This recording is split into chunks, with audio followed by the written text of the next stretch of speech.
Bonjour à tous. Aujourd'hui, une vidéo sur les désirs alimentaires. C'est vraiment une introduction, une généralité en fait de ce qui se passe lorsque vous avez envie de manger quelque chose. Ce que l'on va voir aujourd'hui, c'est à quoi ça sert de potentiellement connaître un petit peu ces désirs alimentaires, de savoir quelle est la compréhension en fait de cela pour aller plus loin. Ça permet aussi de sortir de la culpabilité, de se dire: «Voilà, j'ai envie de ça et j'ai du mal à y résister».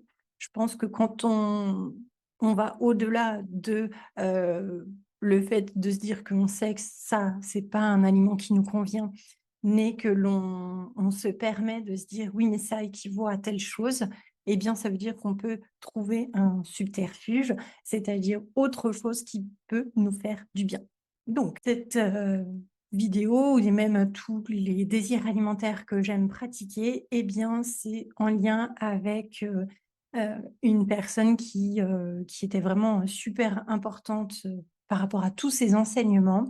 C'est Olivier Soulier, heu, qui nous a quittés, malheureusement et je trouve que ça permet aussi de lui rendre hommage au travail qu'il a effectué et aussi ça va permettre d'aller peut-être plus loin si c'est quelque chose qui vous intéresse. Déjà au niveau des désirs alimentaires, il faut savoir que lorsque quelque part on bloque les désirs, il y a cette notion de potentiellement je suis moins intelligent.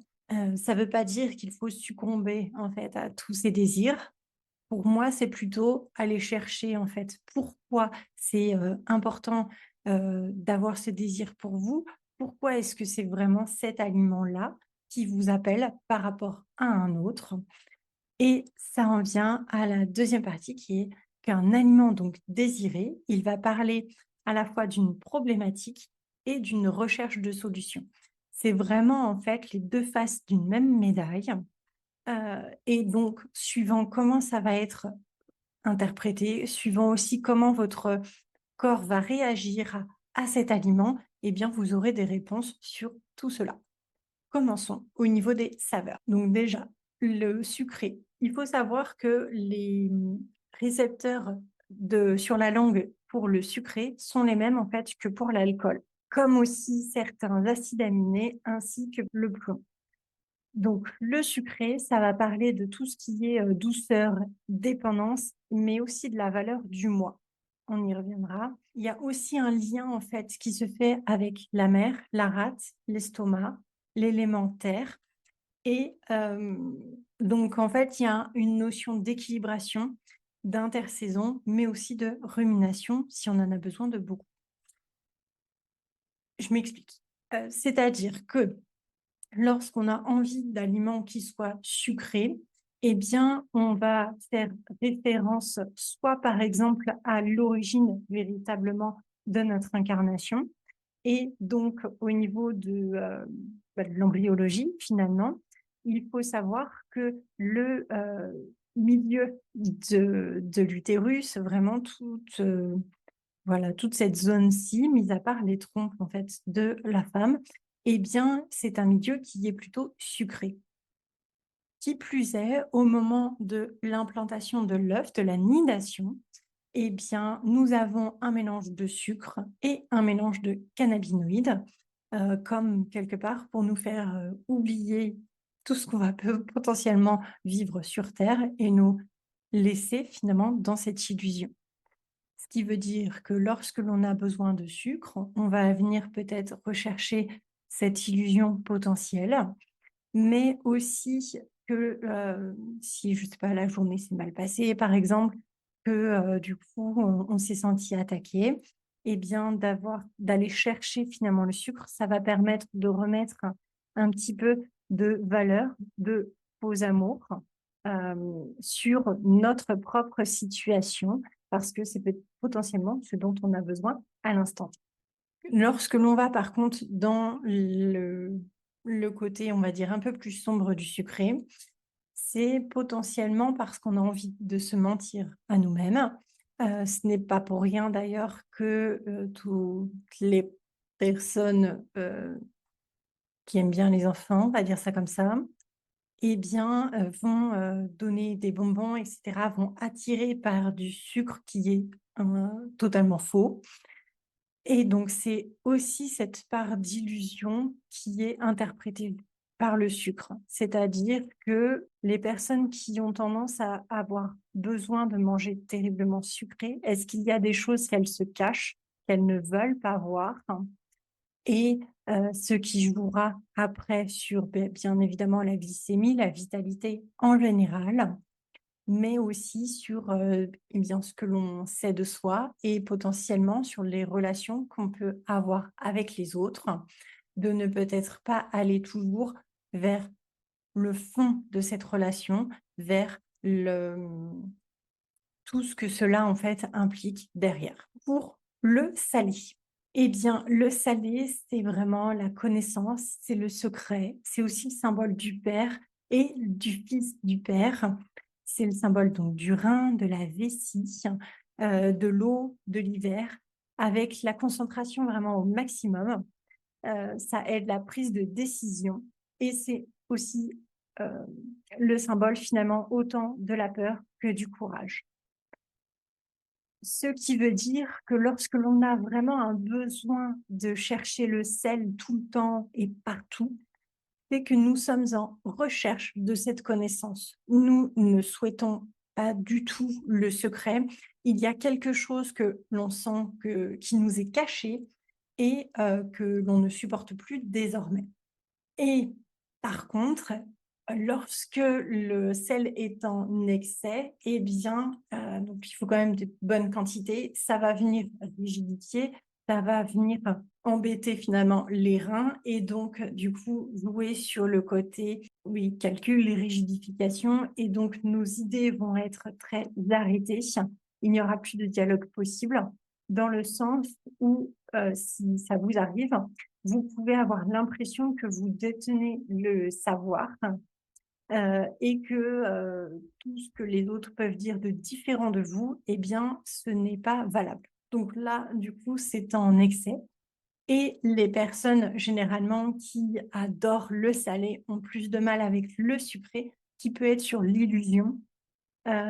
Puisqu'il y a, dans l'illusion, le côté un petit peu, de mensonge quelque part, alors que le salé, lui, va détester le secret, va avoir besoin vraiment de la connaissance, de savoir ce qu'il se passe réellement, étant donné qu'on ne dépasse de toute façon jamais le mensonge, mais on peut toujours dépasser la vérité, aussi horrible qu'elle soit.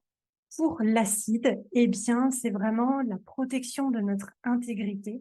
Ça va venir déstructurer l'extérieur, c'est le rôle de l'estomac, pour venir protéger aussi l'intérieur. C'est également la colère, ça permet aussi de conserver, ça permet d'éviter aussi l'oxydation. Donc ça renvoie vraiment au pouvoir sur soi-même et à défaut sur les autres. Donc il y a vraiment ce côté estomac, foie, vésicule biliaire. C'est aussi lié en médecine chinoise, pardon, au printemps, à l'imagination, à la colère et au désir. Ce qui veut dire que les personnes qui ont besoin en fait de manger beaucoup de choses acides, eh bien ça peut être des personnes qui ont énormément de colère, parce que elles n'arrivent peut-être pas à dire les choses, donc elles ont besoin potentiellement de digérer, d'amoindrir leurs paroles pour réussir à mettre tout ce qu'elles souhaitent de l'avant. Et aussi, lorsque par contre on ne supporte pas les acides, eh bien soit c'est les personnes qui vont dire que bah, elles sont comme ça, elles disent tout ce qu'elles pensent, elles les évacuent, etc., sans prendre du coup de gants, sans faire attention aux conséquences de leurs actes. Donc il y a toujours en fait un juste équilibre à avoir et c'est important de le garder en tête. Ça permet en fait de lorsque l'on mange de la lactofermentation, par exemple, qui va augmenter l'acidité sur l'aliment, eh bien, ça va permettre de, casser finalement l'imagination que l'on a, de cet aliment, de casser aussi la force de l'aliment pour le rendre peut-être plus digeste et y aller étape par étape.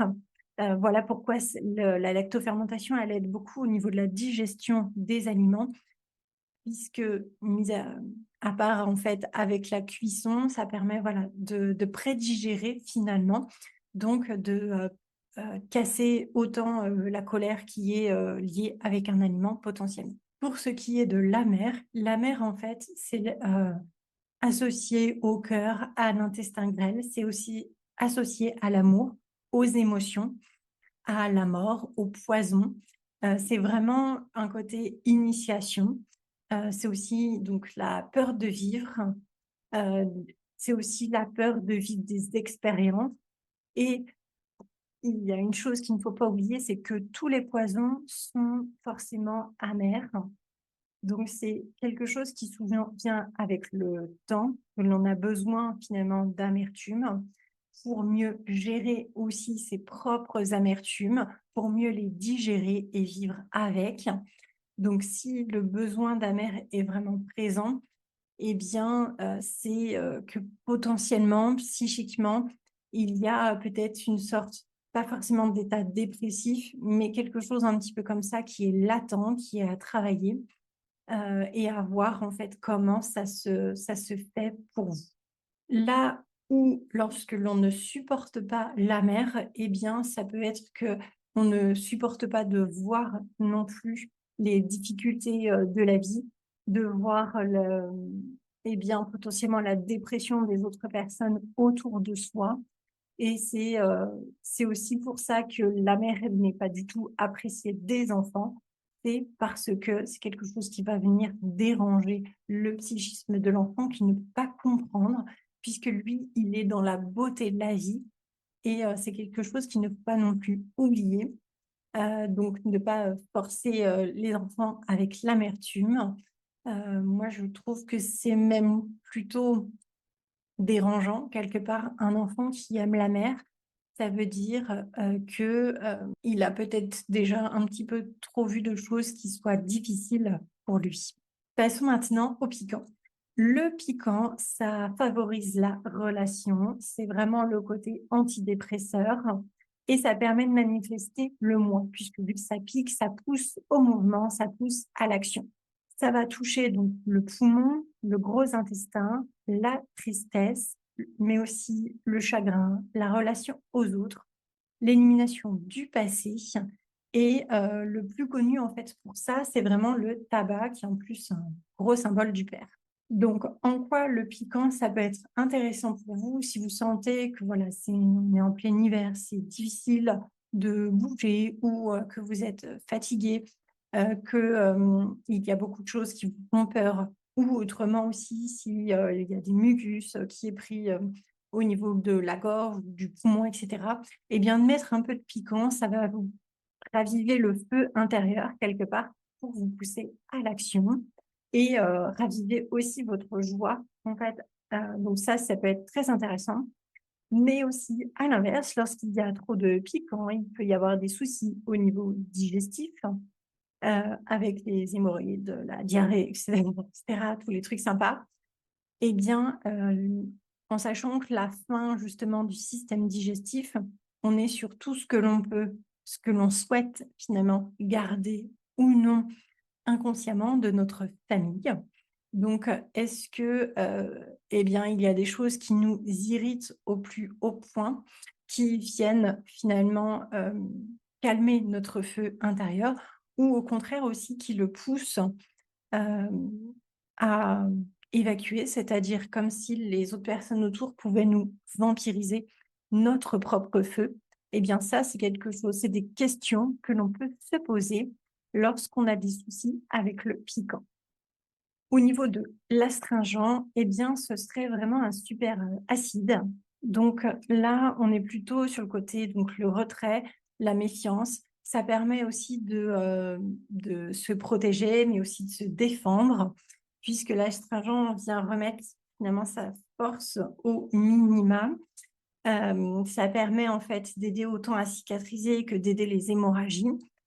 C'est l'astringent, c'est un petit peu, heu, par exemple, quand on a une poussée en fait d'adrénaline, potentiellement, ça veut dire pour le corps, en tout cas, il le comprend comme tel. qu'on va se faire attaquer et donc la peau devient plus blanche, pardon, puisque le sang va venir, enfin les vaisseaux vont venir se rétracter, empêchant la bonne oxygénation des capillaires cutanés et aussi que les mains vont devenir plus froides, etc. Donc le côté en fait astringent, c'est ça, c'est de savoir, de réussir à trouver où est le danger pour pouvoir se protéger. Si on a une recherche vraiment du côté astringent, c'est d'aller chercher où est le danger potentiel parce qu'on ne le voit pas, mais on le ressent. Il y a aussi au niveau des saveurs qui sont un peu plus ambiguës, c'est-à-dire on vient les associer comme le sucré salé, que l'on voit beaucoup. Donc là, ça permet en fait de concilier un peu les deux, la recherche du savoir, mais en même temps, on garde un petit peu d'illusion. Ça permet de faire un entre-deux lorsqu'il y a un travail intérieur, mais que, eh bien, parfois, ça peut être difficile de passer une étape. Donc, vraiment, le côté sucré-salé permet de calmer tout cela. Passons maintenant donc aux textures. Pour les textures, plus on va vers le liquide, plus on va vers le fluide, l'onctueux, et plus on se rapproche évidemment du petit enfant, puisque le premier aliment reste le lait. Et lorsqu'on a besoin que voilà, tout soit lisse, qu'il n'y ait aucun morceau, on veut que tout soit fluide dans sa vie, mais il y a un côté aussi très infantilisant finalement, où on souhaite rester ou retourner dans cet état de petit enfant.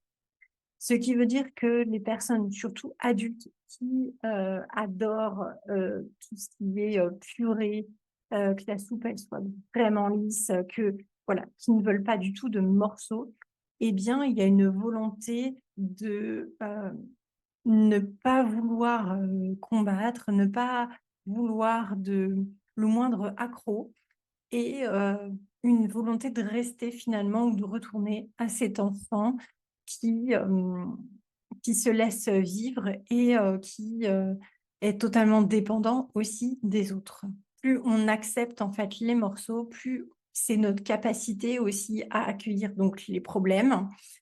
Plus on vient en plus mâcher, plus notre capacité à accueillir les problèmes est forte, pardon, mais aussi la capacité à les gérer pour apprendre de plus en plus de ces problèmes-là et ne plus les voir comme des problèmes, mais plutôt comme des défis, des challenges qu'il faut relever. Et ça peut être intéressant de voir est-ce que euh, ces, ces défis, ces challenges, on les voit d'un bon œil. Par exemple, pour les yaourts avec des fruits en morceaux, est-ce que par exemple les morceaux, on va venir plutôt les manger à la fin parce qu'on aime ça? Ou au contraire, on va pas vouloir ce genre de yaourt-là. Après, vous pouvez prendre d'autres exemples comme si on reprend la purée, les purées avec des morceaux, eh bien, est-ce que ces morceaux-là, c'est quelque chose qu'on va apprécier et qu'on se garde à la fin, qu'on va toujours mélanger ou pas? Donc, est-ce qu'on souhaite que finalement les challenges arrivent un petit peu tout le temps et que l'on a besoin d'en avoir pour rester entraîné, ou bien on les transforme, tous nos défis dans la vie, en fait, viennent se transformer pour être sublimés parce que l'on voit non pas le challenge à l'instant T comme quelque chose de mauvais, mais plutôt que l'on arrive à aller au-delà et de voir tout l'apprentissage qu'on va avoir derrière et que on sait que ça sera forcément là pour nous élever, peut-être autant physiquement, intellectuellement, spirituellement, peu importe en fait la façon. Voilà donc comment on peut voir la nourriture et surtout les morceaux. Pour le côté caoutchouteux, par exemple, comme la pieuvre, le calamar, les bulots, eh bien, c'est assez typique des personnes qui ont dû vraiment se bagarrer, qui ont eu besoin d'être très tenaces et qui potentiellement peuvent être un peu procéduriers. C'est quelqu'un qui a eu l'habitude vraiment de lutter contre, des événements de la vie, qui a grandi véritablement avec, cette notion-là que la vie, c'est une lutte, c'est un combat. Donc c'est vraiment un réflexe finalement de survie. C'est aussi souvent le cas pour les personnes qui sont très indépendantes, aussi pour les personnes certes indépendantes, mais par contre qui ont besoin de toujours chercher en fait la bagarre, qu'elle soit consciente ou inconsciente. Pour tout le côté, croquant, eh bien, c'est justement d'aller venir sentir le combat, sentir quand ça craque. C'est, une forme qui est beaucoup plus active de la bagarre. C'est vraiment des personnes qui ont besoin d'être, on va dire dans le mal ou autrement d'être dans le stress intense de réussir quelque chose dans l'immédiat qui va les pousser, qui va leur donner finalement de la joie, eh bien, ces personnes-là vont vraiment adorer tout ce qui est croquant. Qui m'amène, par exemple, au principe du cru, qui ne doit pas forcément être confondu, puisque lorsque l'on vient chercher le cru, on vient chercher aussi toute la puissance véritable de l'aliment. On vient aller venir chercher toute son énergie et ça va autant nous demander de l'énergie que d'accepter, enfin de digérer et d'accepter l'énergie de l'aliment, pardon, ce qui peut être du coup perturbant au niveau digestif. Voilà pourquoi ça ne fait pas forcément bon ménage avec vos intestins, etc. Et ce qui veut dire aussi que la cuisson donc permet d'aider puisqu'elle vient casser un petit peu les fibres, etc. Et que lorsqu'il y a beaucoup de soucis, en fait, le cru peut être du coup difficile à digérer. Là où il peut y avoir une bonne alternative, c'est donc avec la lactofermentation, puisque l'on vient diminuer finalement la colère, on vient diminuer les ressentiments qui peuvent être liés avec la symbolique de l'aliment pour les rendre du coup plus digestes en ajoutant donc de l'acide. Et voilà aussi pourquoi le cru peut être très, très intéressant pour les personnes qui se sentent complètement perdues, qui ne savent pas forcément qui elles sont. En fait, pour réussir à retrouver un équilibre, la phase du cru peut être vraiment très, très intéressante, sans forcément être obligé de rester cru à 100%, ou même d'y aller à 100% pendant une période de temps. C'est vraiment à voir en fonction de vous. Mais toutes les périodes où voilà, où vous êtes perdu, vous ne savez pas quoi choisir, est-ce que c'est vraiment votre décision ou non? Eh bien, le cru peut être intéressant pour vous à ce moment-là. Et donc, pour ce qui est par contre du croustillant, donc là, on a un côté beaucoup plus joyeux parce que ce n'est pas vraiment le croquant et encore moins le craquant. Ça, voilà, ça croustille. D'autant que lorsqu'en plus on veut bien mâcher beaucoup, on va avoir une libération de sérotonine. Et là, ça va vraiment aider à lutter contre la dépression et contre le stress en fait en général, d'où le fait que la mastication soit ultra importante et que je reviens très souvent là-dessus à une longueur même de journée. Pour tout ce qui est gluant, glaireux, filandreux, alors ça peut être la gélatine, ça peut être évidemment les huîtres, ça peut être aussi tout ce qui est par exemple riz au lait, les aubergines, la peau du canard, du poulet, le tapioca, le gel de lin, le gel de psyllium. Eh bien, tout ça, c'est quelque chose, c'est un petit peu comme, c'est un truc sans fin, c'est un peu addictif, ça vient coller, ça remplit les muqueuses aussi, donc également le blanc de l'œuf, par exemple, ça vient glisser euh, et, euh, et c'est aussi une bonne manière de venir explorer, puisqu'on vient potentiellement le garder en bouche et venir explorer les saveurs et les textures. C'est aussi une manière de jouer quelque part avec l'insaisissable. Pour ce qui est des pépins, des arêtes, eh bien, comme on dit l'expression, voilà, on a des pépins, eh bien, ça représente tout ce qui est problème. Si on a besoin justement de les enlever, qu'on ne supporte pas du tout qu'il y ait la moindre arête, le moindre pépin dans ce que l'on mange, eh bien, c'est le fait justement de ne pas supporter quelque chose. Ça empêche en fait la sensation de base, ce qui est plutôt infantile. Et ça rejoint aussi un petit peu les morceaux, c'est-à-dire quelqu'un qui, ne supporte pas les morceaux, qui ne supporte pas du tout les pépins et les arêtes, et bien là, vous êtes, quelque part sûr que cette personne-là, elle n'arrive pas à voir au-delà des problèmes, elle n'arrive pas à voir l'évolution et qu'elle ne la recherche pas. Donc c'est OK, ça dépend vraiment de chaque personne.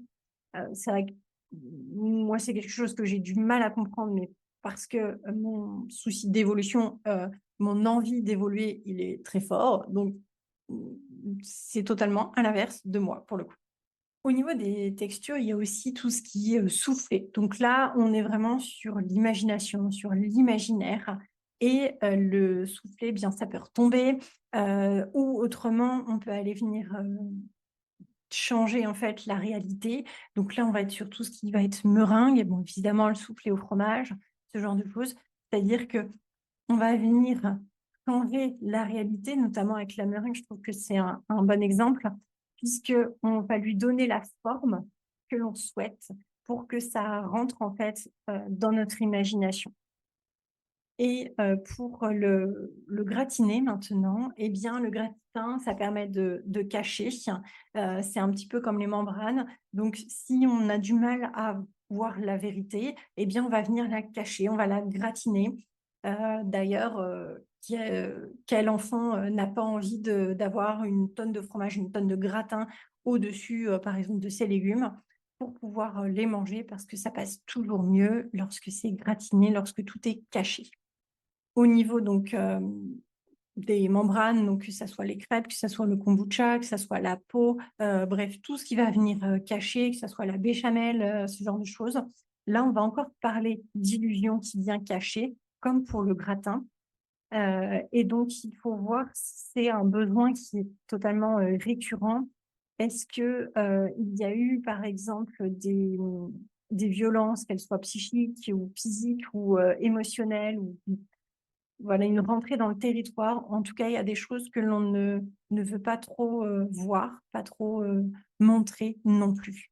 Pour ce qui est, alors là, plus au côté liquide, mais tout ce qui est pétillant, eh bien, c'est souvent le cas pour les personnes qui sont un peu plus, fougueuses, qui sont, pétillantes, qui sont plus entreprenantes, qui ont potentiellement aussi un tempérament de feu, qui sont très impulsifs et voire colériques. Donc, vous voyez, il y a vraiment en fait un équilibre en fonction de l'envie, en fonction aussi du moment.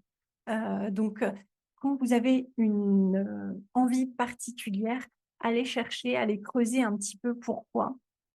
C'est aussi pour ça que, par exemple, l'eau pétillante vient aider la digestion, parce que vu que ça vient raviver, en fait, le feu interne, ça peut être intéressant à des moments. Passons maintenant aux types d'aliments, on va dire, principaux, c'est-à-dire ceux qui reviennent, le plus souvent, mais aussi les grandes classes, d'aliments. Un produit qui revient, très souvent en addiction, on va dire, ou en aversion, ça va être les œufs. Les œufs, c'est vraiment le symbole de la relation, pardon, entre moi, donc le jaune, et les autres, le blanc. Et c'est aussi une voie alterne pour revivre ou modifier sa propre naissance sans avoir les émotions difficiles puisque, l'œuf, eh bien, lui, il grandit en dehors de sa mère, il est protégé par la coquille. Donc si la grossesse a été difficile parce qu'il y a eu beaucoup de stress, qu'il y a eu des événements, violents, choquants, par exemple pour la maman, eh bien, le l'œuf va permettre de, peut-être dédramatiser ou en tout cas passer au-delà de cette période-là. Ça peut être quelque chose de très intéressant et lorsque, par contre, il y a vraiment une aversion à l'œuf, eh bien, cela montre on ne peut pas avoir confiance ni en l'humanité, ni en soi. Il y a vraiment un rejet un petit peu, de l'humain en général. Également la façon du coup de manger les œufs, si c'est les œufs brouillés, donc on vient mélanger finalement soi et les autres. Donc qui est-ce que nous sommes? Alors c'est pareil, c'est si on mange les œufs que de cette manière-là. Si on en a envie de temps en temps, il y a aucun problème là-dessus. Tandis que si on mange les œufs toujours de cette manière-là, ça peut être intéressant de se poser la question Si au contraire, on veut toujours que, les œufs, ça soit les œufs au plat où, le moi est vraiment au centre, les autres autour et ils ne rentrent pas dans, ma sphère, voilà. Ça peut être aussi des questionnements que l'on peut avoir. Pour ce qui est du lait et des produits laitiers, bien évidemment, c'est assez facile de le comprendre, on va dire. C'est le symbole donc de la mère, mais aussi de son fruit. C'est également donc l'aliment premier, donc avoir envie de potentiellement retourner à son origine. Lorsque, par contre, vous êtes parent, eh bien, surtout si vous êtes une femme, le fait d'avoir envie d'aller consommer en fait du lait, des produits laitiers, ça peut aussi être sur votre questionnement d'être une bonne mère si votre, instinct, maternel n'est peut-être pas, aussi développé que vous auriez aimé, que vous auriez pensé, eh bien, vous allez potentiellement aller venir rechercher ça dans, les produits laitiers.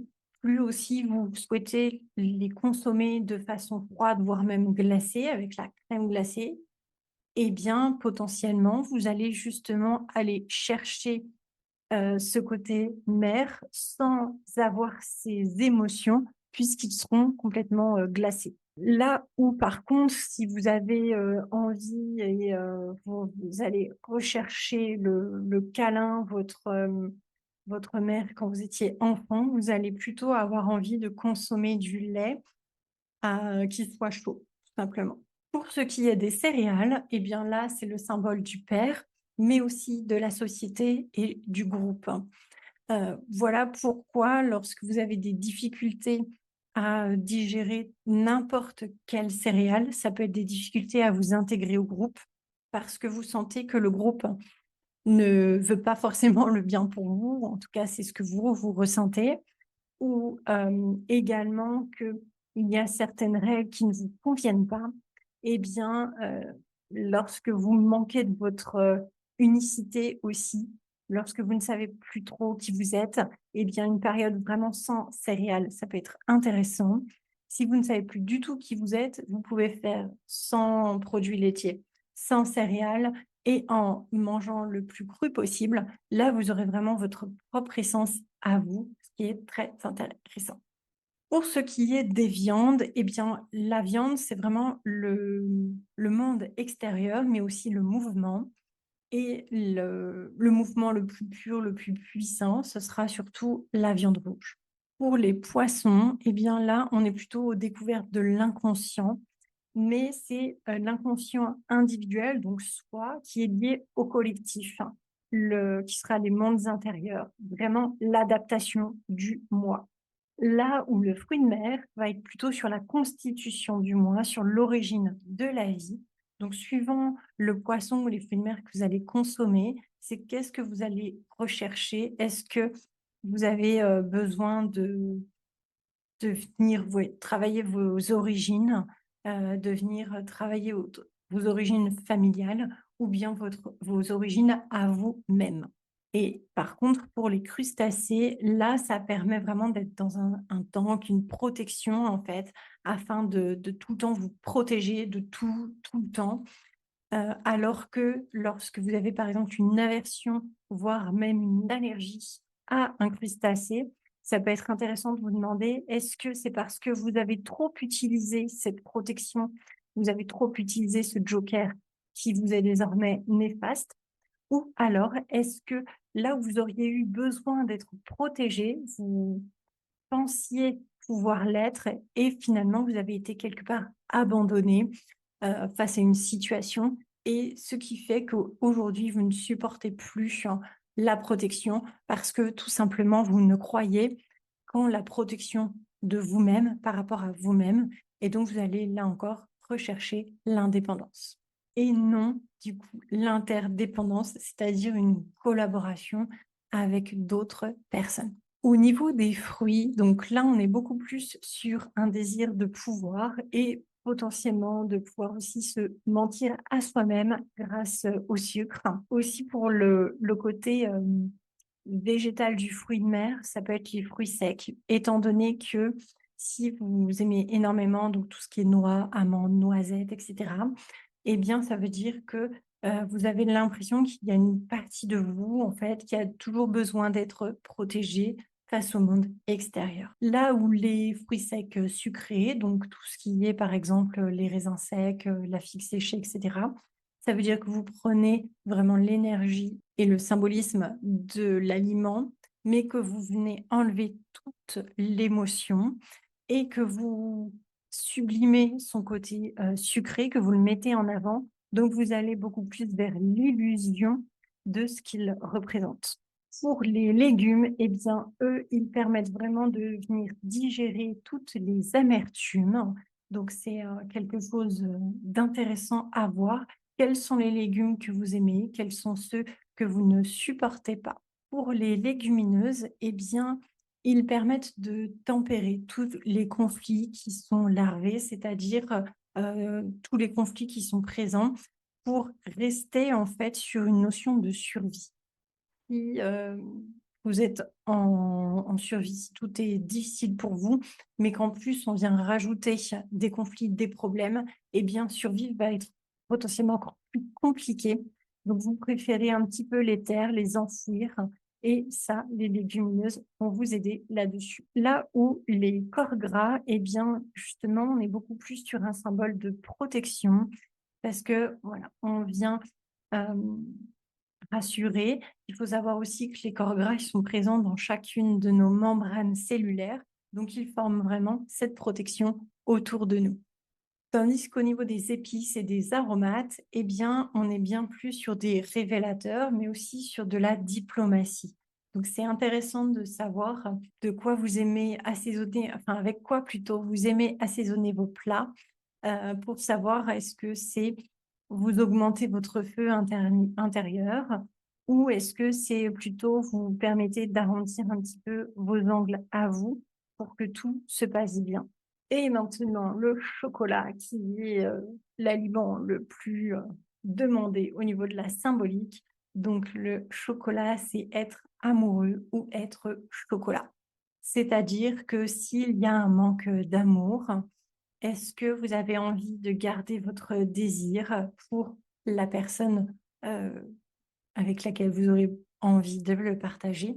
Ou est-ce que vous avez besoin de manger du chocolat? Là où l'aversion au chocolat, elle, parle vraiment d'une blessure d'amour profonde ou autrement du non vécu de l'amour profond. Donc, par exemple, des enfants devenus adultes qui n'ont jamais connu la chaleur de l'étreinte, qui n'ont jamais, connu en fait le moindre amour quelque part, eh bien, ils vont avoir une aversion pour le chocolat, tout simplement parce que c'est beaucoup trop éloigné de ce qu'ils connaissent. Au niveau du cacao cru, donc, il faut savoir que c'est vraiment un pilier de la médecine sacrée des Mayas. C'est, un aliment qui contient en fait énormément de théobromine, donc ça vient stimuler tout le système cardiovasculaire. Il y a aussi de la phényléthylamine, donc du PEA, et donc ça vient augmenter la sécrétion de dopamine. Il y a également des méthylxanthines qui permettent d'ouvrir les bronches, donc de mieux respirer, mais aussi de la sérotonine et donc de la dopamine en tant que telle, ainsi que de l'anandamide qui est donc un cannabinoïde que la femme sécrète lors de la nidation donc de l'ovocyte, de ce petit œuf qui deviendra potentiellement un bébé si le fœtus accepte de se développer. Donc, il y a aussi cette recherche avec le cacao de ce moment où l'on a quelque part accepté de s'incarner dans la vie terrestre. Mais dans le cacao, il y a aussi du magnésium, du fer, du chrome, il y a du manganèse, du potassium, du calcium, ainsi que les vitamines, donc A, pas mal du groupe B, la vitamine D aussi. Donc le cacao, il permet vraiment de s'ouvrir à la créativité, au mysticisme et il donne aussi énormément d'énergie. C'est vraiment une plante de rite de passage. Du coup, vous pouvez voir, c'est est-ce que justement, est-ce qu'il y a un besoin lorsque vous avez besoin du chocolat le matin, par exemple, un besoin de s'échapper de la journée qui va arriver, ou autrement de rester dans l'inconscient. voilà, de vos voyages intérieurs, de votre nuit intérieure. Vu que le cacao donne donc de l'énergie, ça peut être aussi une bonne bouffée en fait d'oxygène pour réussir à aller travailler. Et si c'est le soir, c'est potentiellement lorsque si vous avez eu une journée qui a été particulièrement stressante, particulièrement difficile, eh bien, elle va vous permettre de vous évader, d'aller, chercher finalement en vous, tout ce côté mystique ou potentiellement de vous redonner aussi de l'énergie si vous en avez besoin dans la journée. Voilà un petit peu pour, l'introduction sur les désirs alimentaires. J'espère que cela vous a plu. Si vous souhaitez en fait en savoir plus, dites-le moi en commentaire. Si vous souhaitez avoir des contenus beaucoup plus exclusifs avec, beaucoup plus de détails sur beaucoup de choses, eh bien, je vous invite à vous inscrire à la newsletter. Le lien est dans la description et nous, on se retrouve très vite. En attendant, je vous souhaite vraiment une bonne journée. C'était Johanna avec tout mon amour. Prenez bien soin de vous, comme vous le faites déjà pour ce petit être qui grandit en vous et ou à côté de vous. À bientôt.